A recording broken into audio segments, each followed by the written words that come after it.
Day 17 na ng bakbakan sa Zamboanga. Sumuko ang 35 miyembro ng MNLF, kabilang ang pamangkin ni Nur Miswari. Pero hindi pa rin nahuhuli ang commander na si Ustad Xavier Malik. Live mula sa Zamboanga City, may report si Rafi Tima. Rafi? Sa ikalabipitong araw nga nitong krisis sa Zamboanga, Jessica, ituloy pa rin ang bakbakan.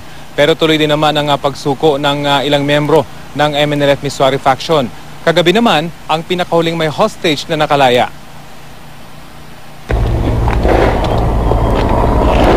Matapos ang mahigit kalahating buwang bakbakan, tahimik na ang ilang bahagi ng Zamboanga, maliban na lang sa Lustre Street. Kaya?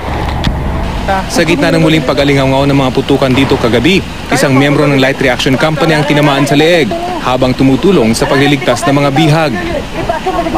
Kabilang ang mag-asawang James at Lucita West sa mga nailigtas matapos ang 2 linggong pagkakabihag. Pero ngayon, mga ilan na lang sila? Mga-abot ng... may magtala ko doon. Oo, hindi, nahula ko namin, na-intercept na namin. Pero hindi pa rin tapos ang problema. Sa maliliit na iskinita sa Lustre Street, handa raw barilin ng mga rebelde ang anumang makitang gumagalaw. Kung may mga rebeldeng handa pa rin makipagbakbakan, sunod-sunod naman ang pagsuko ng iba nilang kasamahan. Ngayong araw nga, 35 miyembro ng MNLF ang sumuko sa mga sundalo. Bitbit nila ang bangkay ng ilan nilang kasama. Sumuko rin ang pamangkin ni Nur Miswari na si Ener Miswari. Nang tanungin naman ng militar tungkol kay Ustad Xavier Malik, di raw nila masabi kung buhay pa ang MNLF commander. Ang ikinakatakot daw ngayon ng Philippine Center for Islam and Democracy, makuha ang simpatya ng iba pang puwersa ng MNLF sa mga karatig probinsya sakaling mapatay sa inkwent na si Malik. In the eyes of his community and his people, he's going to become a mujahideen, a martyr. And once somebody is a martyr, he becomes a magnet for all of those who feel oppressed. Pero ang tiyak daw sa ngayon, paubos na ang bala ng mga natitirang rebelde. Tingnan natin ngayon itong mga iilan na bahay kung saan ang suspetsya natin ay nandun ang mga nagtatago pang mga MNLF Miswari faction. So nag-a-adjust po tayo sa mga information na nare-receive natin. Ilan daw sa mga nakakabakbakan pa ng mga sundalo nasa barangay Santa Barbara kung saan sumiklab ang isa pang sunog ngayong araw. Nang mabalitaan ito ng mga residenteng lumikas noon dahil sa bakbakan, sinubukan nilang balikan ang kanilang bahay sa pag-asang may maisasalba pa silang gamit mula sa sunog. Sa panahong tulad nito, mahalaga sa mga residenteng mapangalagaan ang kanilang mga ari-arian. Pero paano na kaya kung ang ilang sundalong dapat sanang nagbabantay, siya pa raw nanguna sa nakawan? Nitong Biyernes, 5 sundalong umuni ng loob sa isang bahay na pag-aari ng mga pinsan ni Senator T.G. Gingona.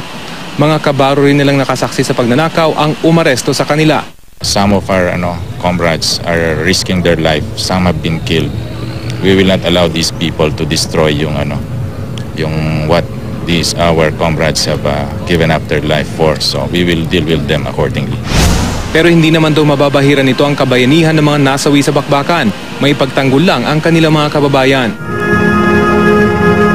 Magkakasabay na inilipad pabalik ng Maynila ang mga labi ni Lieutenant Francis Damian at 2 pang pulis na nasawi sa Zamboanga.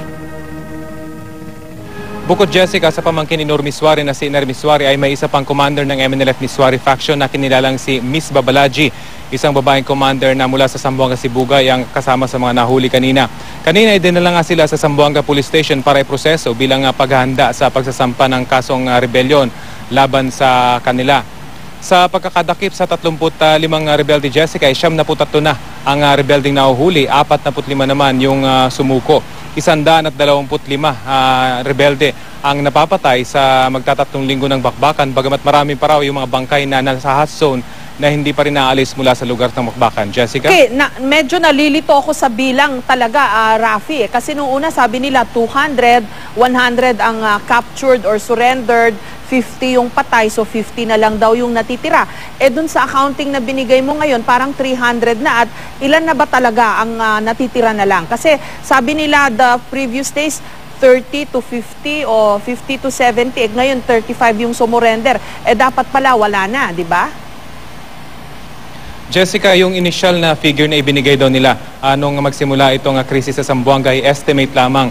So yung plus or minus 100, po pwede nga siguro sabihin yan, Jessica, dahil talagang estimate lamang yung kanilang mga bilang itong mga sumalakay na MNLF Miswari faction dito nga sa Zamboanga City. At hindi pa malaman kung pagkatapos itong main body ng mga sumugod dito ay may mga sumunod pa sa kanila. So ito yung mga numero na hindi na isama dun sa naunang estimate ng militar, Jessica. Oh, okay, so mas marami pala kesa dun sa binanggit nila nung una.